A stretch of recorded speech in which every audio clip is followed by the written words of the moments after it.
This is my very favorite MAC lipstick. All right, I got my favorite perfume on. I got a new outfit on. I got my hair all fluffed up. Okay, who has a date tonight? Not me. We have an ice storm here for the next 48 hours, so nobody is going anywhere. So, I'm all dressed up and nowhere to go. So, let's have some fun.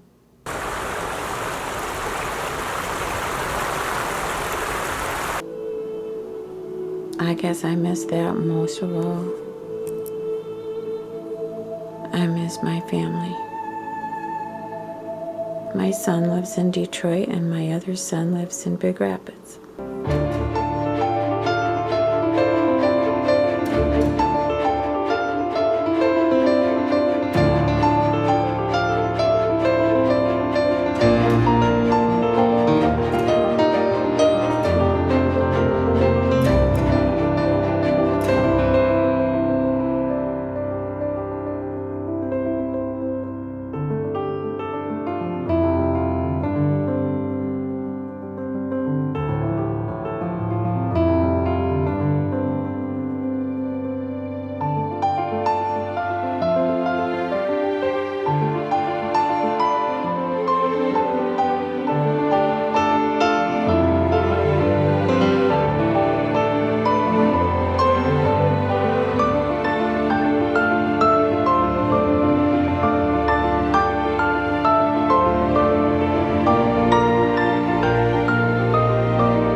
Hey everybody, thank you so much for coming back and seeing me and Desi today. I hope you had a good, happy, safe week. And, well, I had a cold this week, a bad one. But I feel great today. I sound a little froggy, but I feel great. And I didn't want to take a week off because I would miss you too much. And yesterday, I got a comment underneath a video, and I do a lot of videos on your comments, and that's the way it should be, right? We're all in this together. But the comment really, well, it made such an impression on me that I wanted to make sure that we talked about it today. This lovely lady, she wrote me that she just turned 73. Happy birthday. But that she wanted to have a more positive outlook on aging, but it wasn't happening. She felt overwhelmed by all these feelings that her life was over, that everything that she'd ever done in life that was important, it was over. And she had nothing to look forward to. And she wanted to know, is it mindset? And if it is, where does she begin to change? And she felt overwhelmed. She felt there was too many things that she had to change. So why change anything?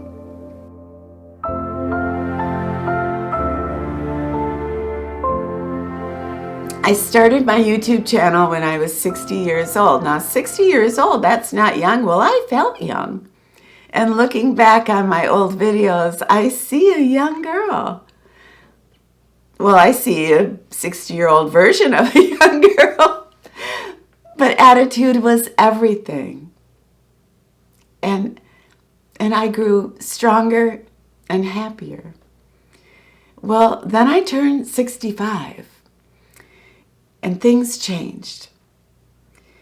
And there was this sense that I was losing ground. I was gaining some weight. I wasn't able to work out as long.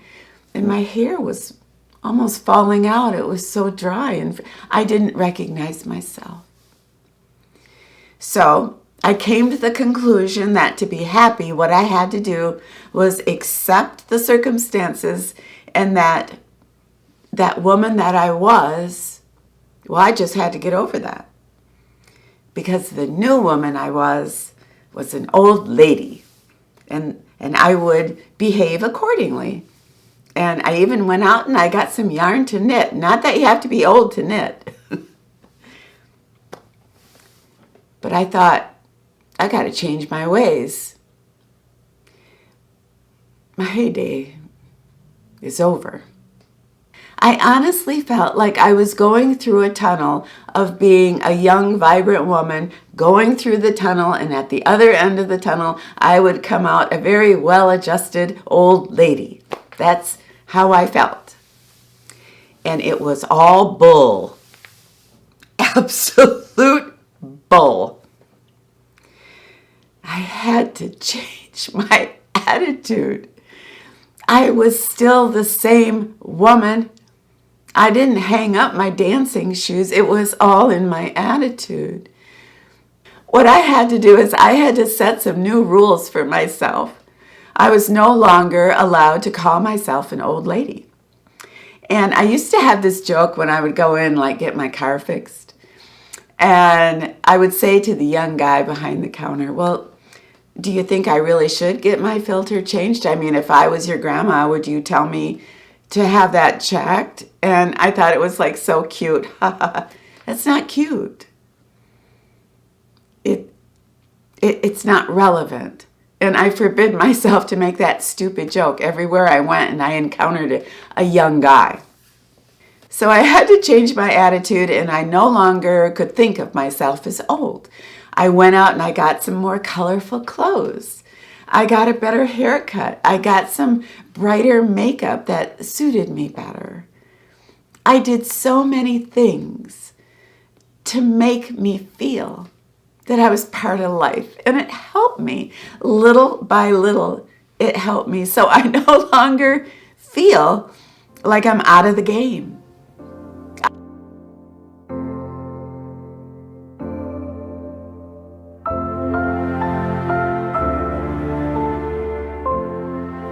Isn't life all about me? Isn't what my friends and family are doing? Shouldn't that be all about me? Shouldn't that be all I ever think about? How can I please myself? How can I make myself happy? Isn't everything always about me? No. No, it's not. And I think what happened to me during the pandemic, I was so isolated. I mean, I was pretty isolated before. I wasn't getting out like I should have, because I had been dating someone and we stopped seeing each other, and I took it really hard. So I kind of withdrew. Well, then the pandemic hit, and that made it 1,000 times worse. I couldn't see any friends, and I couldn't see my family. So then really everything became about me, and I was not in good shape. And I think that isolation did something to me that it would take years for me to work out. I think I'm still working some of it out. And I moved during the pandemic. And then that made the anxiety that I felt about the isolation even worse. One day I was talking to you, and I was talking to you about anxiety, and it dawned on me that one of the reasons I feel so much anxiety is that I can't stop thinking about myself. And if you're not thinking about yourself, it's really hard to stress out about your life if you're thinking about, I don't know, Eleanor Roosevelt. It's such a bad example. I'm sorry, Eleanor, but I mean, it can be anything. Women have a tendency to care more for others than they do themselves. Women have a great capacity for love and forgiveness, and they spend 90% of their time doing for others, and that is true. But sometimes we run into ourselves in the middle of the night, 3 a.m., and we worry. And I have found that when we're involved in a project or we're involved in other things that don't have anything to do with us, that's why people go to the movies. That's why people read novels. They want to get away. They want to get away from the stresses of their life. But we can do that without a movie or without a book. We're in control.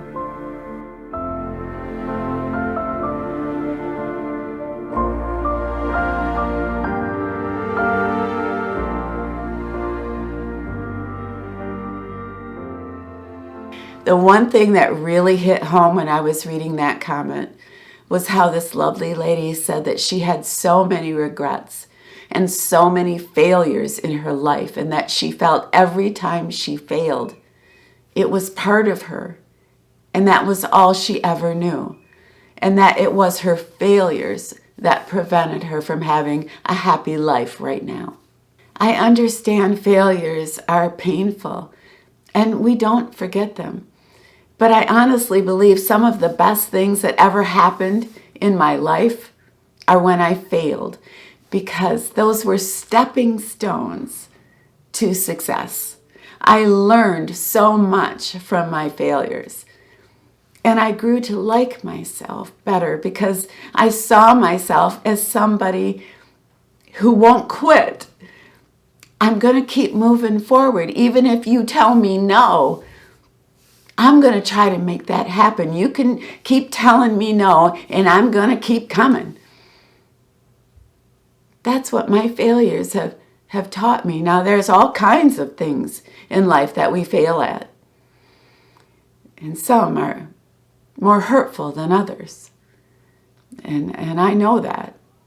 Last year, I applied for 3 mortgages on a small home for me and Desi, and I was rejected 3 times. And the last time I was rejected, it was a doozy of a letter. It was like this woman just relished in the fact of telling me that, don't even bother, lose my number. Don't ever call me again. You are never getting a mortgage. I remember how much I cried. Well, I thought I lost the copy of that letter because it came in an email. So I thought I lost it. Well, I applied for 3 mortgages this year, and I got all of them for more than I ever dreamed. 1 year, I took a failure, I learned why I failed, and I turned it into success. But I told my friend, I found my rejection letter, the worst one. And she said, well, burn it. And I said, no, I'm going to frame it. I printed it out, and I'm buying a frame for it, and I want it to be one of the first things I hang in my house, my new house. Why? Because it wasn't easy. It didn't come easy. This beautiful little house that I hope I find for me and Desi and my grandchildren. It didn't come easy. But I've always thought if you want something bad enough, you can move mountains, especially if you're a woman. But our failures become fuel. They just fill us up with adrenaline and purpose. And if you have a problem with authority, it really helps too.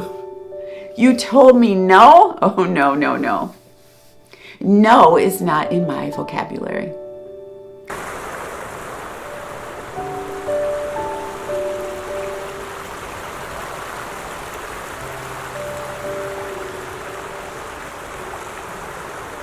As we move into our 60s and 70s, studies have shown that we have so much increased creativity. And it also shows that our strengths are even more pronounced as we age, but so are our weaknesses. So it's always a good idea to find out, well, what are my weaknesses? What what are they really? And they had this little exercise where they ask you to go back in time.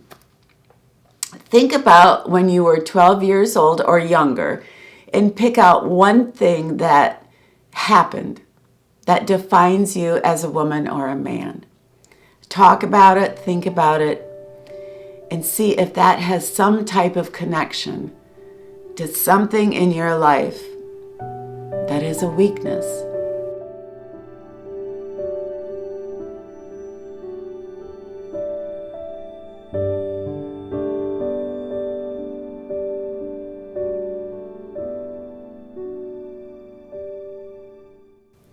November 23rd, 1963. I was 8 years old. I was in 3rd grade. And they let us out of school in the middle of the afternoon. Didn't give us a reason, just said, go home. And the teachers were sobbing. I had no idea what was going on. I came home and my mother was crying so hard she couldn't talk. My grandfather was coming home from work early. My uncle was coming in from Lansing. The middle of the afternoon, 1 o'clock, 1:30, 2 o'clock. What's going on? And it soon became apparent the President of the United States had been shot and killed. My family was Italian Catholics. So having John Kennedy as the first Catholic president was a big deal to them, and they loved him, and they loved Jackie. And I loved Jackie Kennedy, her grace and her outfits, and as a little girl, I thought she looked like a princess. Camelot. And my family wasn't the type of family that would hold you and nurture you. They gave me love, but they had to give me love in a different way. I couldn't help but cry.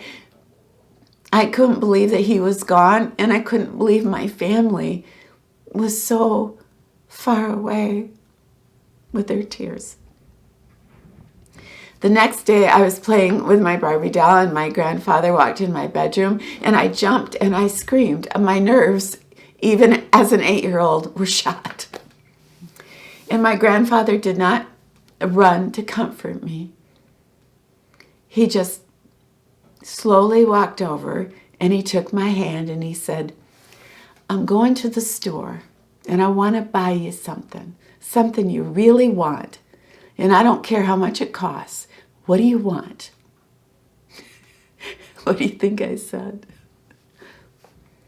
I said, oh, Grandpa, I so want a Midge doll. If I could have a Midge doll, I'd be so happy. Boom, within the hour, I had a Midge doll with red hair. Dreams do come true. That was the way my grandfather showed me love and tried to nurture me by giving me a gift, something that I would love. So I learned a couple lessons from that experience. And as an adult woman, I can see it. I can see those lessons I learned so much clearer. Number one, I learned that nothing lasts forever. That what I have on Wednesday, I might not have on Thursday. Cherish every moment because you don't know how long you're going to have somebody in your life. Something violent, something you don't understand can come in and take somebody you love away. So cherish every day you have with them. That is my strength that I gained from that terrible experience as a child. My weakness that I learned was that you grieve in silence. If you have pain, you do it in silence. And that perhaps something materialistic can heal your heart. And I realized when I thought about it, that was a weakness that I had to tackle and I had to change. So, as I grow older, I think it's important for me to realize what are my strengths and what are my weaknesses. For every person that tells all of us that are 60 and over, sweep it under the rug. Don't think about bad things. Just be happy. Well, I think that's good advice, except that I don't believe we should ever sweep anything under the rug. It can do us no good there. I think let's get it out on the table. Let's look at it. Let's process it and we'll move forward and we never have to think about it again. But deal with it. Living in denial or ignorance is no way to live, and it will not make me happy. I sure wish I still had my Midge doll.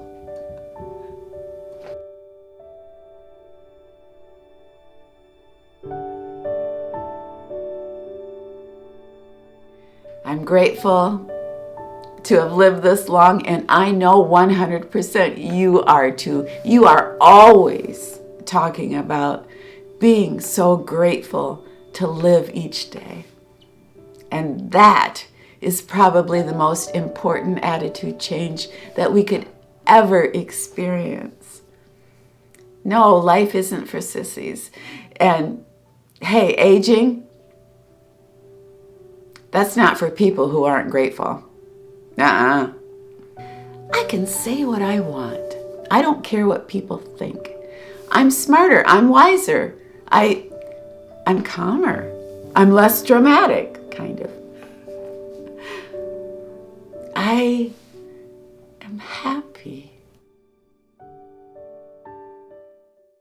I have Cooper, and I have my quiche pies. I'm grateful for my life. I'm very grateful for everything that I have.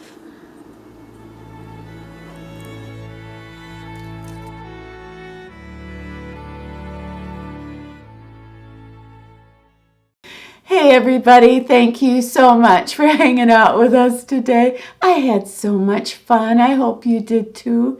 And I wanted to mention that I'm house hunting now, and I want to take you with me. And my realtor is named Chris Jane, and he has the cutest YouTube channel. And I'm going to link it below, so if you get time, tell him hey from me and Desi. If you get time down below, also maybe leave a comment about maybe what you have done as you have gotten older to lead a happy life. Please have yourself a safe, happy, brand new week. And when you're done with your week, you come back and see me and Desi, okay? All right, it's a deal. We'll be here.